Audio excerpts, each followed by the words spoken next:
Hello everyone, स्वागत है हमारे YouTube channel am teaching option में। अगर आप हमारे पर नए हो तो हमारे चैनल को प्लीज़ सब्सक्राइब करो और शुरू से अंत तक ज़रूर देखिए। तो आज का हमारा टॉपिक है दशमलव संख्याओं का जोड़, घटाना और गुणा भाग। तो सबसे पहले हम देखते हैं जोड़ को, एडिशन को। चलिए दोस्तों, वीडियो को शुरू करते हैं।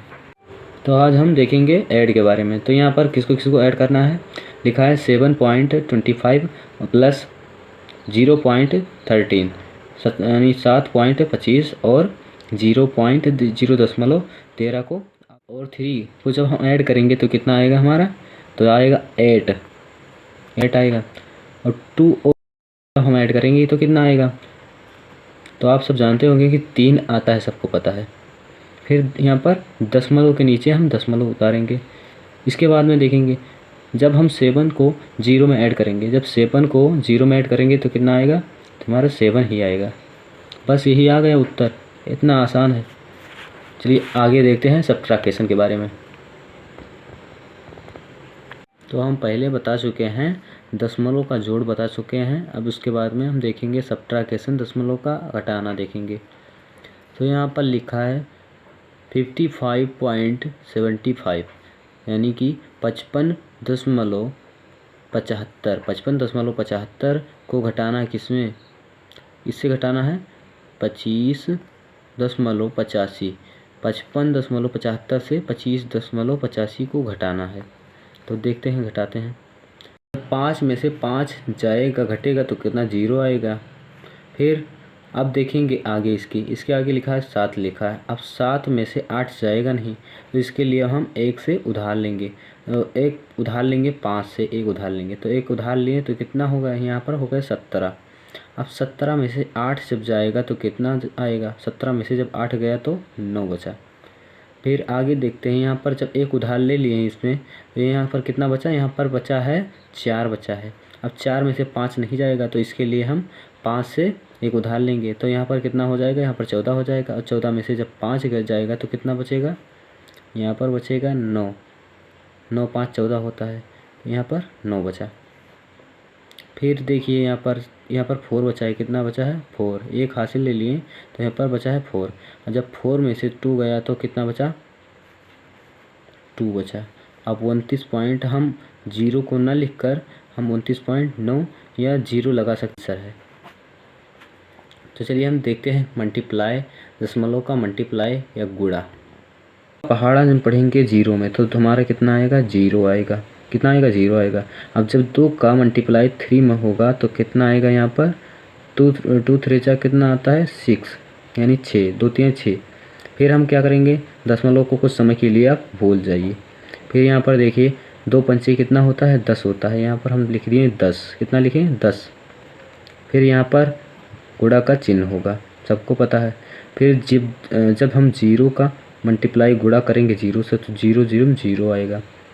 फिर जब 0 का गुणा 3 में होगा तो कितना आएगा, 0 3 0, 0 3 0। 0 का गुणा चाहे जिस अंक में होगा तो 0 ही आएगा। अब 0 का जब मल्टीप्लाई 5 में होगा तो यहाँ पर कितना आएगा, 0 ही आएगा। अब देखिए हम उतारते हैं अंक को, 0 0 यहाँ पर लिखा तो 0 आ गया।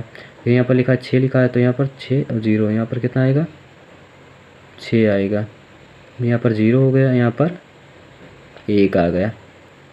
अब देखिए यहाँ पर 1 अंक के बाद यहाँ पर पॉइंट लगा है, यहाँ पर 2 अंक बाद पॉइंट लगा है, तो हम इसे लिखेंगे 3 अंक बाद यहाँ पर लगाएंगे पॉइंट। बस हमारा आ गया उत्तर, यही आएगा उत्तर। अब भाग देखते हैं। आखिरी जो हमारा टॉपिक बचा है ये है भाग, दशमलव का भाग कैसे करेंगे। तो आप सब पहले जानते थे ये वाला भाग, तो हम ऐसे ना करके दूसरी विधि से करते हैं, ये वाला विधि भाग जैसे ये वाला विधि होता है। चलिए तो बताते हैं। यहाँ पर लिखा है, ऊपर लिखा है 1.50, अपान में कितना लिखा है, अपान में लिखा है 0.5 लिखा है, यानी कि 0.5 लिखा है। अब इससे विभाजित करना है, कैसे करेंगे। तो सबसे पहले आप जान जाइए कि यहाँ पर दोनों में 1 से गुणा करेंगे। अब आप सब जानते हैं कि 1 से गुणा करने पर कोई फर्क नहीं पड़ेगा इन संख्या में। जैसे यहाँ पर लिखा है, यहाँ पर देखिए यहाँ पर लिखा है 5 5 कितना होता है, 5 होता है। कितना होता है यहाँ पर बताते हैं, 5 होता है। जैसे 6 6 होता है, 6 6 होता है। वैसे देख लीजिए यहाँ पर कि 1 का गुणा होगा तो कोई फर्क नहीं पड़ेगा। यहाँ पर देखिए, अब यहाँ पर ध्यान देखिए, जब हम सबसे पहले जब हम ये पॉइंट को हटाएंगे, ये पॉइंट को हटाएंगे, तो ये पॉइंट हटाने पर कितना अंक है, पॉइंट के बाद कितना अंक लिखा है, एक दो डिजिट लिखा है। तो 2 डिजिट है तो यहाँ पर 2 जीरो यहाँ पर होगा, यहाँ पर 2 डिजिट यानी 2 जीरो यहाँ पर बढ़ेगा। जब यहाँ पर काटे दशमलव हटाए तो यहाँ पर 2 जीरो बढ़ेगा। फिर इसके बाद में यहाँ पर देखते हैं, जब ये वाला दशमलव को काटेंगे हटाएंगे तो यहाँ पर कितना लिखा है, दशमलव के बाद 1 डिजिट लिखा है, तो यहाँ पर 1 जीरो होगा ऊपर। अब देखिए आप लोग, अब इसे हम ऐसे लिख सकते हैं, यहाँ पर देखिए ये, यहाँ पर देखिए लिख सकते हैं 150 अपॉन यानी 150/5, फिर हम गुणा करेंगे 10/100। तो देखिए ये वाला जीरो काट दीजिए, काट दिए। इसके बाद में 10 को ये जीरो से ये जीरो काट सकते हैं, ऊपर नीचे काट सकते हैं, काट दिए हम। तो यहाँ पर हमारा कितना बचा, यहाँ पर देखिए, यहाँ पर बचा हमारा 15/5 यानी 15/5। अब जब हम 5 से ये काटेंगे, 5 एकम 5, 5 जब 15 को हम 5 से काट दिए तो हमारा आंसर आ गया 3 आ गया, यानी कि 3 आ गया है आंसर। अब यहाँ पर देखते हैं, अगर आप हमारे चैनल पर नए हो, हमारे चैनल को सब्सक्राइब कीजिए और ऐसे वीडियो देखने के लिए बने रहिए हमारे साथ।